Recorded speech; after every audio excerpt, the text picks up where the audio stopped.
Miss Rosen, how are you today? Hi, I'm fine, thank you. And how have you been feeling since we last spoke? Have you had any concerns?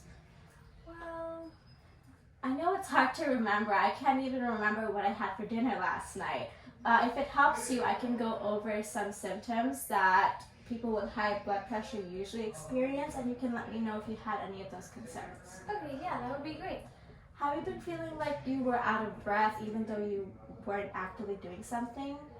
Yes, actually, I have noticed that. And can you tell me about a time that happened and what you were doing? The other day, I was on the couch talking to my son, and then I got up to get a glass of water, and I felt like I had just finished working out. Okay, so how does that make you feel? So at first, I was scared, but then I was hoping that my medication would kick in.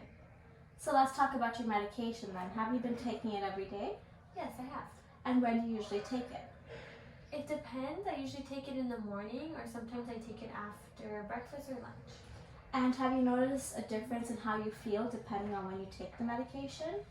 I haven't really paid attention to it.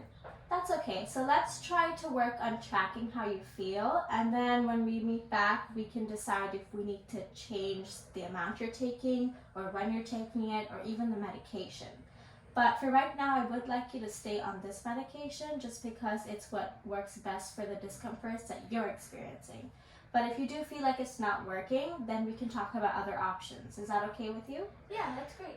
Okay, so let's talk about how the medication works and what your schedule is like so we can see if we can come up with a routine for you. From the tests that we've done so far, it seems like your pressure is highest during the daytime and then it starts to level off at night. And that's perfectly normal because when you think about it, you've been laying in bed all night and you're not really active.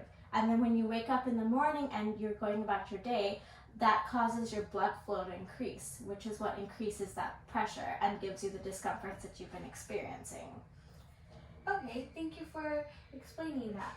So, how does medication help me out with that? My son had some questions the other day and I couldn't quite answer them. Thank you for asking that. So the way the medication works is it slowly releases itself over several hours. And what that means is that it's not going to take its full effect until those several hours have passed.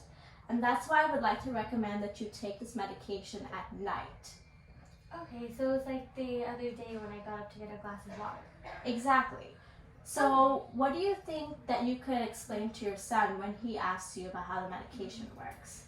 So, you told me that my blood pressure is highest in the morning and that it goes like to normal later on in the day. So if I take my medication at night, then by the time I wake up, I won't feel any headaches or feel like any dizziness. Exactly. So how can I help you get that routine started? I know it's really difficult to start a new one. Well, I'm kind of embarrassed to say this, but I'm quite forgetful. So am I. So something that I do that helps me is I set an alarm on my phone for the same time every day, and I label that alarm with whatever I'm supposed to be doing. And if you want, I could help you set that up on your phone and you can see if that works for you. Okay, yeah, that would be great. Great, so let's meet back in a couple of weeks and see how you're feeling and if your discomforts have improved. And then we can go from there and decide if you would like to stay with this medication or move to a different one. Okay, thank you. Thank you.